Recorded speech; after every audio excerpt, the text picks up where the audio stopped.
Spiritual tax Tamil நேயர்களுக்கு அன்பு வணக்கம். நான் ஜோதிடர் குரு வரதராஜ பெருமாள். நம்ம சேனலில் வரக்கூடிய நிகழ்ச்சிகளில் கோச்சார பயிற்சி பலன்கள், அதாவது குரு பயிற்சி, சனி பயிற்சி, ராகு கேது பயிற்சிகள் பற்றி பார்த்துட்டு வந்துருக்கோம். ஒவ்வொரு ராசிக்கு என்ன மாதிரி கோச்சார கிரகங்களுக்கு பலன் கொடுக்கும் அப்படின்றத பார்த்து வந்துட்டுருக்கோம். ஆன்மீக தகவல்கள், ஜோதிட தகவல்கள்லாம் பார்த்துட்ருக்கோம். ஸோ அந்த வரிசையில் இந்த காணொலி வந்து பார்த்திங்க அப்படின்னா உங்களுக்கு வந்து ஒரு மிக முக்கியமான ஜோதிட தகவல் ஒன்று பகிர்ந்துக்கிறதுக்காக தான். அதாவது நம்மளுடைய ஜாதகத்தில் ஒவ்வொருத்தரும் நம்மளுடைய ஒரு 12 ராசி, மேசம் முதல் மீனம் வரையான 12 ராசியில் ஒரு ராசியில் பிறந்திருப்போம் இல்லையா? ஸோ அந்த ராசிக்கு நீதிமான், கர்மகாரகன் அப்படின்னு சொல்லக்கூடிய சனி பகவான் என்ன நிலையில் இருந்தால் என்னென்ன பலன்கள் தருவார்? இப்போ முதல் ராசியிலேயே இருந்தால் என்ன பலன் தருவார்? அதாவது இது வந்து உங்களுடைய ஜனன ஜாதகத்தில், உங்கள் ஜனன ஜாதக பலன்கள் வந்து நம்ம வந்து 3 படிநிலைகளை தான் வந்து நம்ம பார்க்குறோம். ஸோ அந்த வகையில் வந்து முதல் வந்து பார்த்திங்கன்னா விதி, 2வது மதி, அதுக்கு அடுத்தது 3வது வந்து கதி. இந்த 3 படிநிலைகளை வச்சு தான் ஒரு ஜாதகத்துக்கான ஒரு யோக அவயோக பலன்கள் நம்ம முடிவு பண்ணுவோம். இப்போது விதி, மதி, கதி அப்படின்னா என்ன அப்படின்னு கேட்டிங்கன்னா, விதி அப்படின்றது வந்து லக்னம், மதி அப்படின்றது வந்து சந்திரன், கதி அப்படின்றது வந்து சூரியன். இப்போது விதி அடிப்படையில் ஒரு தோஷம் இருந்து அது சந்திரனுக்கு வந்து இல்லை அப்படின்னா அந்த தோஷம் வந்து 50% குறைஞ்சிரும். சூரியனுக்கும் இல்லை அப்படின்னா அதோட தன்மையில் வந்து 75% குறைஞ்சிரும். ஸோ இதுதான் இந்த அடிப்படையில் தான் ஒரு ஜாதகத்துக்கான யோகா அவயோக பலன்கள் நம்ம தெரிஞ்சுக்க முடியும். ஸோ அந்த வகையில் உங்கள் லக்னத்துக்கு சனி எந்த நிலையில் இருந்தாலும் உங்கள் ராசிக்கு என்ன நிலையில் இருந்தால் என்ன மாதிரியான பலன்கள் கொடுப்பாரு, அதாவது சந்திரனுக்கு மதிக்கு என்ன நிலையில் இருந்தால் என்ன பலன்கள் கொடுப்பாரு அப்படின்றத வந்து நம்ம தெளிவாக பார்க்க போகிறோம். மேஷம் முதல் மீனம் வரையான 12 ராசிக்காரர்களுக்குமான சனியுடைய நிலை, சனி பகவானுடைய நிலை வந்து என்ன பலனாக கொடுக்கும் அப்படின்றத நம்ம தெரிஞ்சுக்க போகிறோம். தொடர்ந்து காணொலியை பாருங்கள், உங்களுக்கு கண்டிப்பாக பயனுள்ளதாக இருக்கும்.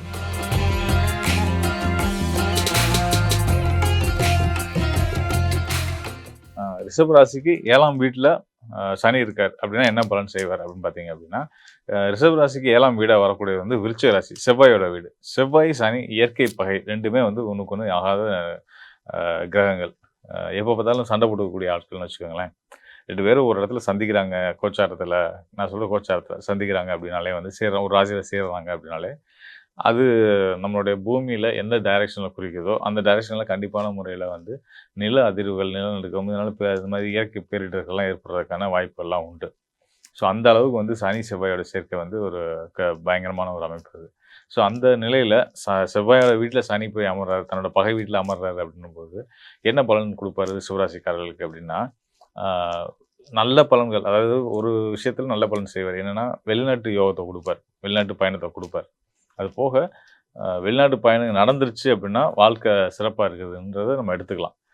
இங்கே தான் பிறந்த ஊரில் தான் இருக்காங்க அப்படின்னா வந்து அவங்களுக்கு திருமண வாழ்க்கையில் ஏனற்ற சிக்கல்களை கொடுக்கும். கணவன் மனைவி உறவு சிக்கல் நிறைய கொடுக்கும். நண்பர்களோட அடிக்கடி முரண்படக்கூடிய நிலையை கொடுக்கும். முன் கோபத்தை கொடுக்கும். கோவப்பட்டுட்டு அப்புறம் அதை நினச்சி வருந்தக்கூடிய ஒரு சங்கடங்களை கொடுக்கும். இதெல்லாம் வந்து செய்யும். இது வந்து 7ஆம் இடத்து சனி செய்யக்கூடிய வேலை ரிஷபராசி. அடுத்ததாக ரிஷபராசிக்கு 8ஆம் இடத்துல அமரக்கூடிய சனி என்ன செய்வார்? 8ஆம் இடம் உங்கள் எல்லாத்துக்குமே தெரியும், அது வந்து ஆயுள் ஸ்தானம். ஆயுள் ஸ்தானமாக ரிஷபராசிக்காரர்களுக்கு வரக்கூடிய ராசி வந்து பார்த்திங்கன்னா தனுசு ராசி. தனுசு ராசியில் சனி அமர்றார், கர்மகாரகன், ஆயுள் காரகன் சனி அமர்றார். அப்படின்னா என்ன மாதிரியான வினைகள் செய்வார் அப்படின்னு கேட்டிங்கன்னா, உங்களுடைய பொருளாதாரத்தில் கையை வைப்பார். அதாவது நீங்கள் கஷ்டப்பட்டு உழைச்சி சம்பாதிக்கிற வருமானத்தை மொத்தமாக கொண்டு போய் ஒரு இடத்துல இழந்துடுறது. அதாவது பொருளை திருட்டு கொடுக்குற யோகம் யாருக்கு உண்டுன்னா தனுசு ராசியில் சனி அமரக்கூடிய ரிஷபராசிக்காரர்களுக்கு கண்டிப்பான முறையில் உண்டு. 8ல் குருவுடைய வீடு, தனுசு ராசின்ற குருவுடைய வீடு பாக்கியஸ்தானம். பாக்கியஸ்தானத்தில் அந்த குருவுக்கு பகையான சனி போய் அமரும் போது கஷ்டப்பட்டு உழைச்சி ஈட்டின வருமானத்தை, சின்ன சின்ன வருமானத்தெல்லாம் கவனித்து பத்திரப்படுத்தி பாதுகாத்து வரக்கூடியவங்க மொத்தமாக கொண்டு போய் பெருசாக இழந்துருவாங்க. எந்தெந்த விஷயத்தில் விடுவாங்க அப்படின்னு கேட்டிங்கன்னா, இந்த சீட்டு போடுறது, அது மூலயமா லாபம் வரும்னு நினைக்கிறது, அதிக வட்டிக்கு ஆசைப்பட்டு கொடுக்குறது, அப்புறம் ஒரு நல்ல நண்பராக இருப்பாங்க, வெல்விஷராக இருந்திருப்பாங்க, தவிர்க்கவே முடியாமல் அவங்க கேட்கும்போது இல்லைன்னு சொல்ல முடியாத நிலையில் அவங்களுக்கான உதவிக்காக தான் சக்திக்கு மீறின ஒரு தொகையை கடனாக கொடுக்குறது, இந்த மாதிரிலாம் கொடுத்து கடைசியில் மாட்டிப்பாங்க. அதனால் ரிஷபராசிக்காரர்கள் உங்களுக்கு வந்து தனுசு ராசியில் சனி பகவான் இருக்கார், ராசிக்கு 8ல் சனி இருக்கார் அப்படின்னா பண விஷயங்களை ரொம்ப கவனமாக இருங்க. நீங்கள் அடுத்தவங்க நலன் கருதி உங்களை பாதிப்புக்கு கொண்டு போய்க்கிறாதீங்க.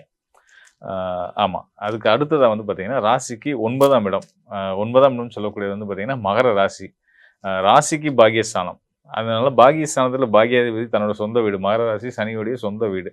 தன்னோட சொந்த வீட்ல சனி பகவான் அமரும்போது, உங்களுக்கு எல்லா வகையிலயும், அதாவது உங்களுக்கு ஒரு சிறந்த ராஜயோகங்கள குடுக்கக்கூடிய அளவுக்கு உங்களுக்கு வந்து வளர்ச்சிய கண்டிப்பான முறையில குடுப்பாரு. ஆ இங்கேயுமே வந்து பார்த்தீங்கன்னா, வெளிநாடு பயணிக்கக்கூடிய யோகத்த குடுத்து, தொழில் ரீதியா பயணிக்கக்கூடிய யோகத்த குடுத்து, நல்ல வருமான வாய்ப்புகளையும் ஏற்படுத்தி குடுத்து, உங்க வாழ்க்கைய உன்னதமான ஒரு உயரத்துக்கு கொண்டு வருவாருன்றத நம்ம உறுதியா சொல்ல முடியும். 9ஆம் இடம் வந்து பாக்கியஸ்தானம் மட்டும் இல்லாம ஞானஸ்தானமும் அதுதான்.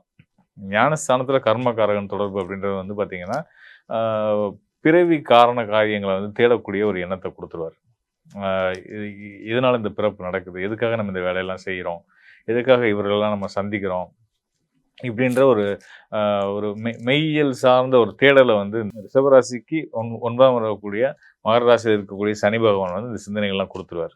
ஸோ இதெல்லாம் நல்ல விஷயம் தான். பக்தி, ஆன்மீகம், ஒரு மெய்யியல் தொடர்பான பயணங்கள், தேடல்கள் இதெல்லாம் வந்து குடுத்து ஒரு தெளிவ ஏற்படுத்துவார்.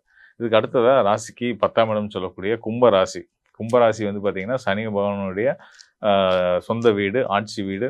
அ மகர ராசி எப்படியோ அதே போல தான் அங்கேயும் பலம் பெறக்கூடிய இடத்துல இருக்காரு.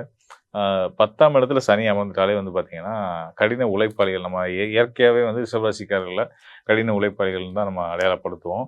நீங்க 10ல சனி இருந்தாலுமே பார்த்தீங்கன்னா, இவங்கள மாரி ஒரு உன்னதமான ஒரு வேலைக்காரன் யாருக்கும் கிடைக்க மாட்டான்ற அளவுக்கு நல்லா வேலை பார்க்கக்கூடியவங்க. இப்படி 10ஆம் இடத்துல சனி அமர்ந்திருக்கக்கூடிய ரிஷபராசிக்காரர்கள எந்த நிறுவனமும் வேலைய விட்டு போன்னு ஒரு நாளும் சொல்லாது. ஏன்னா, அந்த அளவுக்கு வாங்குற காசுக்கு மேல கடுமையா உழைக்கக்கூடியவங்களா இருப்பாங்க. ஸோ அவ்வளோ சிறப்பு வாய்ந்தது. 10ஆம் இடத்து சனி.